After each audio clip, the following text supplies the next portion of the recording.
right? See how you kind of progress as you go along. Start out with the easy 3-note chords. You start to play the basic chords that everybody knows, like at campgrounds and stuff like that, you know, around the campfire. And then you learn the bar chords, which are more rock oriented. Listen, you're going to learn all this stuff, right? Okay, so now what about U2, right? Remember they have that nice song? I have climbed the highest mountains, I have run through the only to be with you, only to be with you. I have run, I have grown, I have scaled city walls and city walls, only to be with you. Right, so that's using, I was playing C and I played an F sus2. So you're going, what's an F sus2? Oh my goodness, that sounds so hard. No, don't panic. All I did was I took out the third. So here's the third. 1, 2, 3, F, G, A. I took out the third and I put the G in instead, which is the second. F, G, and I left that fifth in, C. F, G, C, right? So here's what it sounds like. Beautiful. I added the major seventh there. Isn't that pretty? So those are sus chords, which you'll also learn from me, especially if you study with me. I can show you all the sus chords, the sus fours, the sus twos, the sus everything. And then you'll have a really good vocabulary once you know all that stuff. Okay, now here's another one. Oh, well, twist and shout. Come on, baby, now. We're gonna twist and shout. Right? Come on, come on, come on, come on, come on, baby, now. We're gonna work it all out, right? All right. Louie, Louie. Oh, honey, la, la, la, la, la. So you're going, well, didn't these musicians have any brains? Like, why are they all using the same chords? Like, this is really boring. Well, do you see how the rhythms are different? The melodies are different. The chord structures may be the same. They're played a little differently. They may be in different orders, but it's still the idea of the 1, 4, 5, right? Okay, so you're getting this. I know you're getting this.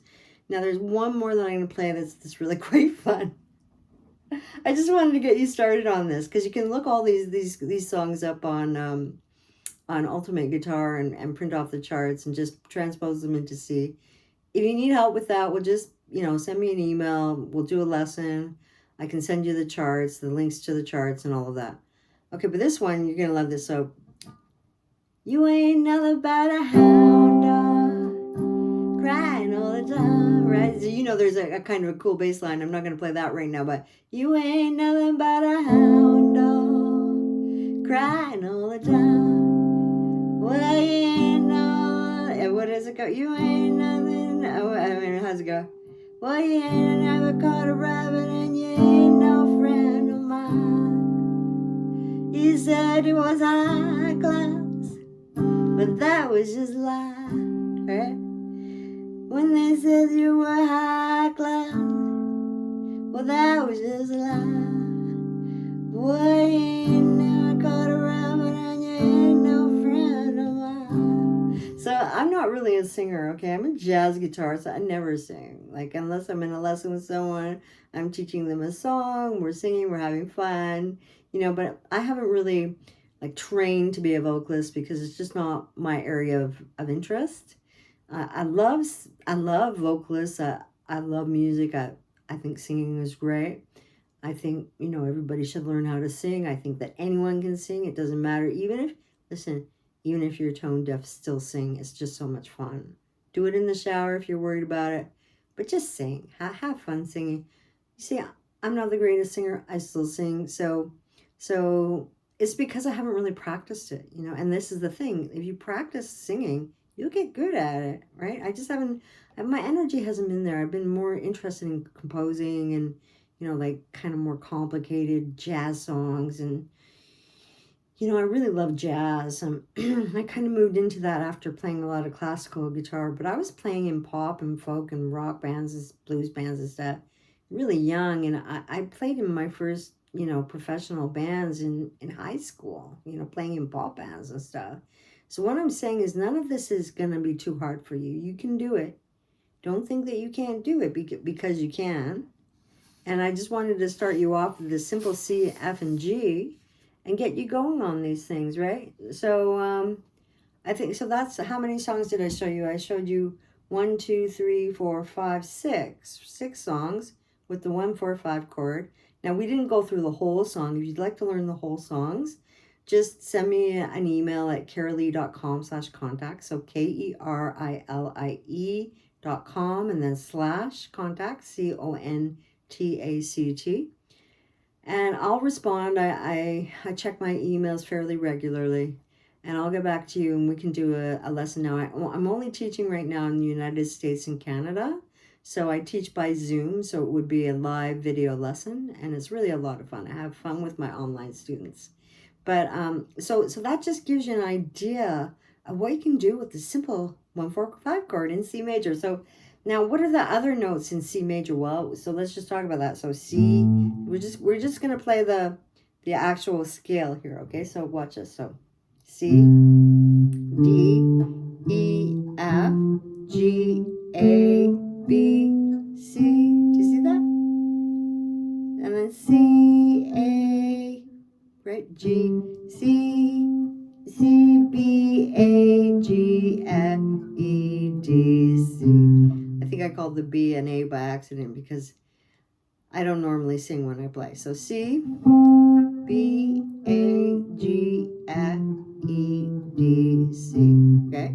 So that's the C major scale. And like I said, you can build chords off in the root position off each note of the scale. So let's just do that. C,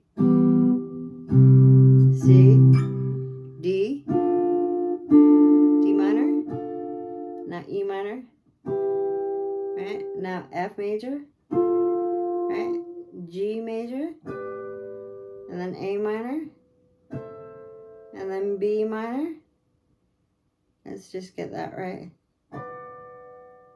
Wait a minute, I don't think that's right. I just have to kind of push it up a bit. No, that's right. It is right. So I'm just really tired. You know why? Like it's really late at night. I just said, oh, I'm going to make a guitar video. There's so many people in the group, I better do something because they probably need to know about the guitar, you know, especially because they're wanting to learn. And I know you want to learn. So I wanted to get you started just on some basic things, okay? So that gets you a really, really good start. Okay, really, really good start. And let me think, what can I do now for you? Okay, so since the guitar is such a beautiful instrument, you know, it really is, you know, I want to tell you something. The guitar originally started from the lute. The lute is an amazing instrument, a very classical kind of instrument in that it was used for kind of like classical music in way many hundreds of years ago. But even before that, it was in like pyramids, like they were playing the lutes in Egypt, you know, and Lebanon and all these wonderful places. Of course, you probably already know that the guitar was very much an essential part of Spain and areas of South America. So it's a really popular instrument, but it has its roots going back many centuries ago, okay? So this is the interesting thing about the guitar. So now let's just talk about spirituality for a moment, okay?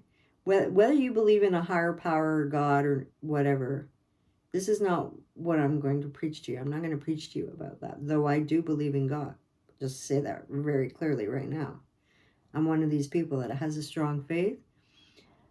But what I wanted to tell you about that was that the guitar can be used to really center yourself and meditate with. Okay, so I just want to talk about that for a while.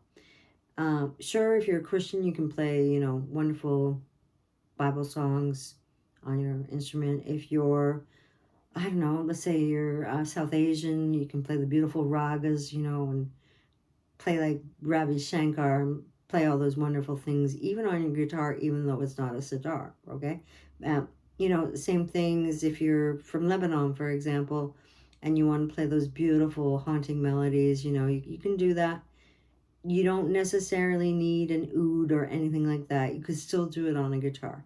So I just want to say, like, it's the guitar is such an amazing instrument because it's so flexible and you can kind of emulate some of those sounds on the guitar. So that's what I'm just going to show you right now. So what I'm going to do, I'm going to show you a real cool trick that a lot of us, you know, that are into kind of spirituality like to do on the guitar. So here are my strings. Here are my open strings, by the way. So E, A, D, G, B, E. So you're that lowest D.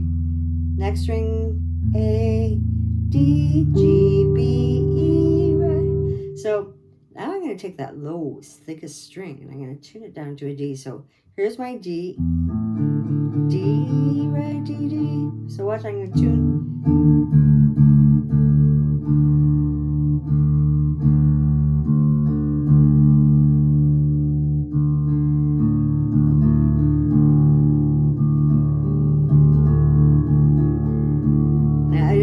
Come on, that creates a mood. You know it does, right? Already you're going, wow, right? Like so. I'm a little out of tune. I just hang on. Yeah. Yeah. Oh, it looks like I got quite out of tune here somehow.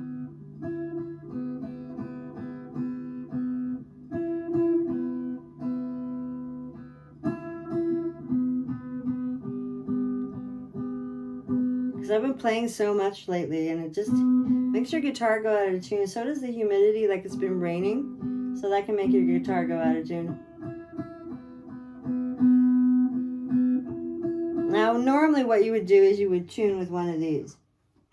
So I may not be exactly in tune, but you would use a tuner, right? An electronic tuner or an app on your phone or something like that. But I'm just going to, for demonstration purposes, I'm just quickly tuning by ear here. Okay, so what?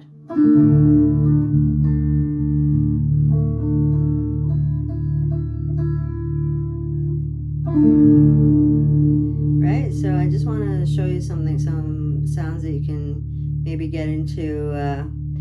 I have several songs that I've written that are based on these types of ideas. So one of them, well, I won't tell you the names of them, but if you go on my YouTube channel, you can hear some of this work that I've been doing. So you can just start off by playing the lowest two notes, right?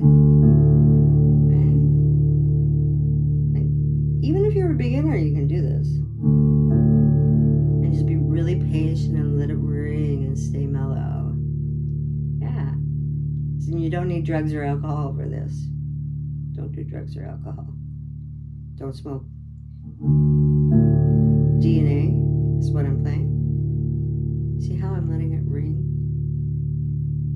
And I'm playing it again.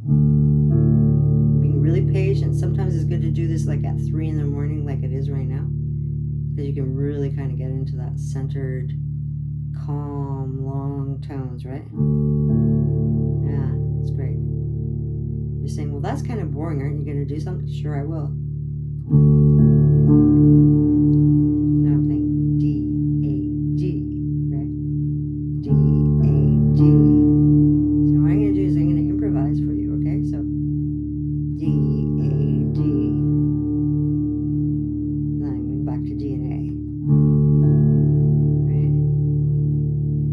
D, A, D. This is kind of motivic development, right?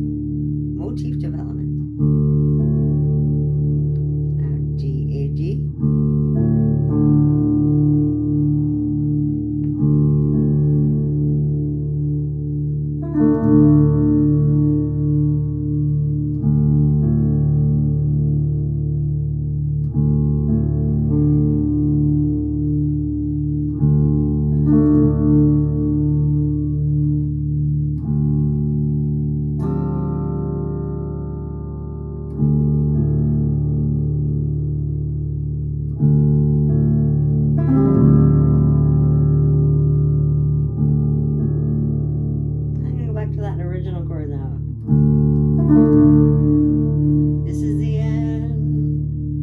Song by the Doors? My only friend, the end. No, it's not the end. It's not going to be the end, guys. Remember that. Stay positive. Okay, now I'm going to improvise for you a bit. So I'm in the key center of D, okay? So I'm going to use the D Lydian scale, just centered, if it's the 4th degree, so watch this, D, C, B, A, right? So it means I'm going to be playing the D Lydian from A major, right? So watch this.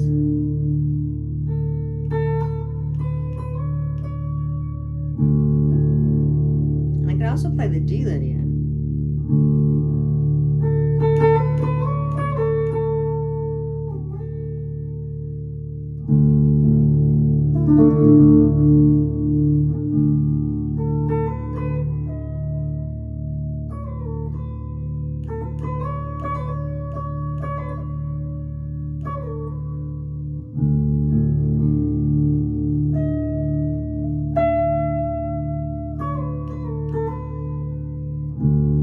You see that dissonant note is what makes it Lydian. Now I'm going to play it in D, okay? Watch this.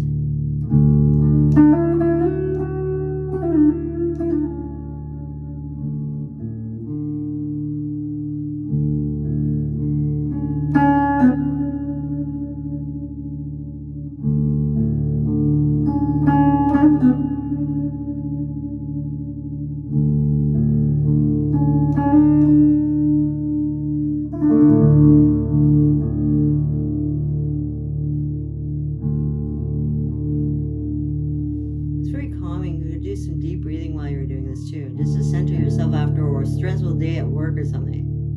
Now I'm going to play more of that D Lydian, so watch this. D, D, F, F sharp, G sharp, F sharp, B, D, F sharp,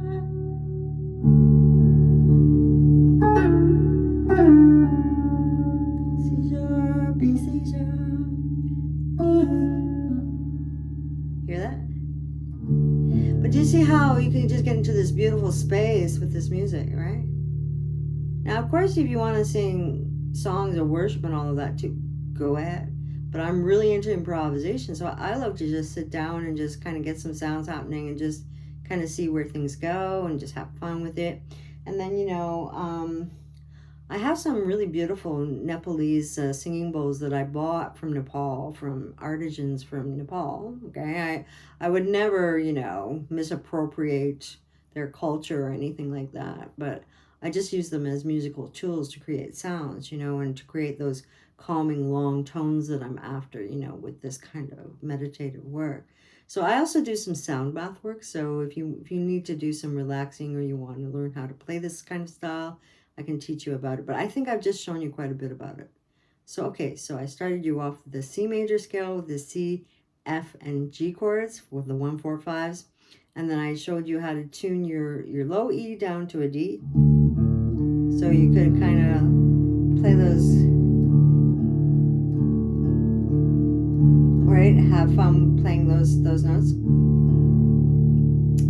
And then I'm going to show you the D Lydian. D, E, F sharp, G sharp, A, B, A, G sharp, F, E, F sharp, E, D, C sharp, B, A, right? G sharp, F sharp, E, D. Okay, guys, I think I'm going to leave that with you, okay? So that gives you lots to start with.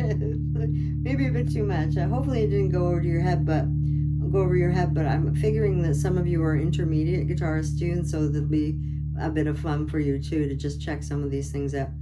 Like I said, if you want to see more of my work, you can see some of my performances with this more meditative style either on YouTube. Go to my YouTube channel, just put my name in, KERILIE MCDOWALL, and just look me up on YouTube. You can see several examples of those types of meditative styles. If you want to hear some of my jazz music, just go to my website, kerilie.com, KERILIE.com. And then what is it? It's / and then music, MUSIC -1, okay? And you can see some of my jazz work there. But on my website, if you go to the About tab and you go down, you'll see something that says interviews and performances. I don't know the exact name of it, but it's a drop down title. And you can see some of my interviews that I've done there. And there's one performance that I did there for the Globe Sound Healing Conference, a sound bath that I did that really is quite fun. So if you need something relaxing to listen to, you can go listen to that one. Or maybe one of the other ones that doesn't use the bowls as much, the sound bath bowls, the Nepalese singing bowls. Like something like Nyorka's song on my YouTube channel, a song that I wrote. Okay, so there's lots that you can check out, but I also want to encourage you to start writing your own songs. And now that I've shown you C, F, and G, even if they're only 3-note chords, I want you to write your first song. I'm just going to tell you, like, just remember that most music is beat out in 4, so 4 beats per unit. 1, 2, 3, 4. Okay, so, that's how you can organize it, right? So, watch this. So, watch this. So, 1, 2, 3, 4, 1, 2, 3, 4, G, G. Now, of course, you're not going to play it like that, right? You probably play a pattern say.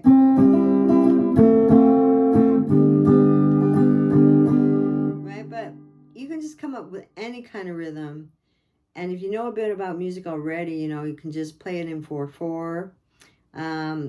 You can play like maybe 2 chords in a bar. So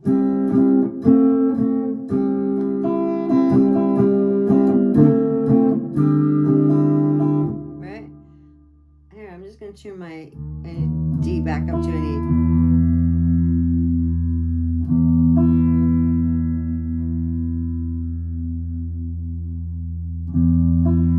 So, C.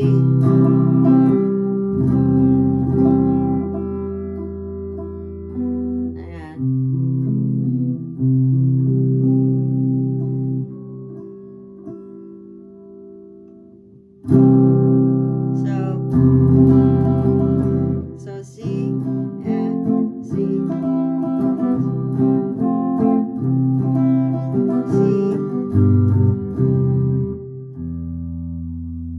or how about C, F, C, C, F, C, G, G. Like, the point is not to sound like Mozart or Beethoven right away or any of that, right? Just have fun making up some stuff. Like, just sit down with your guitar, and once you feel comfortable playing C, F, and G, just start making up words. Just improvise, right? Like, talk about your day at work, or maybe a girl that you love, or a guy that you like, or, maybe what else could you talk about? I don't know, the weather or gardening or anything. You can make up songs about anything, right? And just have fun improvising with that. Maybe you're a comedian, you can make something funny. So, and just experiment with those chords. Now, they're very basic chords. They're only 3-note chords. But as you get more advanced, you'll be able to play better chords and more advanced chords and more advanced rhythms, and it just goes on and on and on. But you've got to start somewhere. That's what I'm saying. Just start here.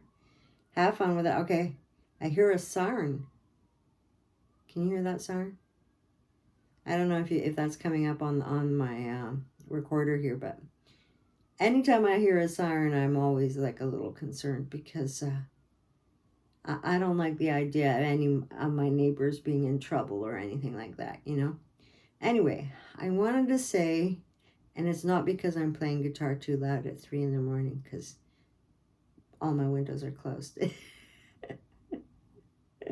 So no, it's not the police coming to show up at my house and, hey, you turned that music down. No, it's not. But anyway, okay. I think you've had fun. I think you've learned quite a lot today. It really gives you a good place to start. And I just wanted to give everyone in the group kind of something for everyone. So there was a bit for intermediates with the meditative stuff. But even if you're really keen, you may be able to pick up on some of that stuff even as a beginner. Some people find the guitar really easy, like big tall guys, people who are taller women find that they can get going with the guitar fairly easily, or they may have experience on other instruments, so it's not too hard for them to get going. Whereas with most beginners, though, you're probably going to want to start with those 3-note chords, okay? And, you know, like I said, only play for 5 minutes at first and work up. So, you know, 5 minutes for a week or two, and then work up to 7 minutes, and then slowly bring it up to 9 minutes, and just slowly go. Like, you don't want to kind of overburden yourself. You don't want to end up with tendonitis either. So you have to be careful when you're doing this kind of work and building up slowly, okay? Just, I'm warning you about it. I'm warning you about it. Like, don't go playing for 3 hours your first time playing guitar, because that's just not a good idea. You have to build up your muscles in this area here of your hand, and the gripping kind of area in your fingers, okay? And your right hand and arm needs to get used to things, and you need to get used to the idea of holding, like, this guitar is 8 pounds, right? It is. So you got to get used to that and having it hang on your neck and all that. Maybe you want to stand up when you're playing guitar. So there's a lot to consider. I like to sit. I'm older, right? So a lot of jazz guitarists, as they get older, like to sit. You know, it's just what happens as you get older, you know. You don't necessarily want to stand up and dance around anymore. So anyway, guys, that gets you going. Happy strumming, happy guitar playing, and happy summer. Here in Canada, it's summertime, and I hope you can get out into the sunshine with your guitar, take it to the park, and just see if anyone will teach you a song. I used to do that. I used to grab my guitar, my acoustic guitar, and I would take it to the park. And I already knew a couple songs, okay? I can't say that I was a complete beginner. And I would just ask people to show me songs. You know, what would happen is, like, the craziest thing. I'd be there with my friends, and I'd be playing music because that's what I loved to do as a teenager. And I'd just be playing there with my friends, and somebody would come along and say, oh, can I play a song? Someone would want to play a song. So I sure, yeah, sure. And they might even have a guitar too, right? And then they'd sit down and play a song. And then they might know some song that I didn't know, and then they would share that song with me, or even teach me a song. I found that a lot of people wanted to teach me songs, which is great. And I learned a lot of great songs that way. It was fun. And guitar is fun. So have fun with it. And remember, don't let that critical voice talk you out of playing guitar. Ignore that critical voice. Like, listen, you're not going to be perfect at first. You're going to make mistakes. Things might not sound good at first. You may have trouble tuning your guitar, all of that. Listen, if you have questions, please do get in touch with me. I'm happy to help you. Lessons with me aren't that pricey. I also have some deals up right now on my website, CaraLee.com. You just go into the store. You can use your credit card, you know, which is kind of convenient. If you're in Canada and you want to use an e-transfer, that's fine too. And it's really quite a good deal that I have. I think I have 5 lesson and 12 lesson packages so that you can get better bang for your buck, you know. And so have fun, but really just enjoy the guitar and see what you can do on your own. You know, I don't recommend learning guitar on your own without a teacher. A teacher can really show you a lot of the shortcuts and really get you happening, especially with the styles that you're wanting to learn. Like, genre is genre, you know, like, and maybe you want to learn more than one genre. Maybe you want to learn classical, jazz, and blues. Maybe you want to learn country, folk, and pop, you know, and maybe you have no idea where to start with that. Well, that's where a teacher comes in. And, you know, you can learn some stuff online, but probably, like, the problems that I was seeing with my students that were trying to learn online is they were learning things incorrectly. Like, sometimes they were even telling me certain notes were certain notes and they were wrong about it. So this was part of the problem. If you're going to learn online, you have to learn really closely, like really look at things very closely. And, you know, don't always trust AI either. You know, AI makes a lot of mistakes and might not always tell you the right information. So have fun with it, guys. And I'm going to sign off. We've almost done an hour, so really long lesson for you today. But I just wanted to talk all things guitar with you today. So take care.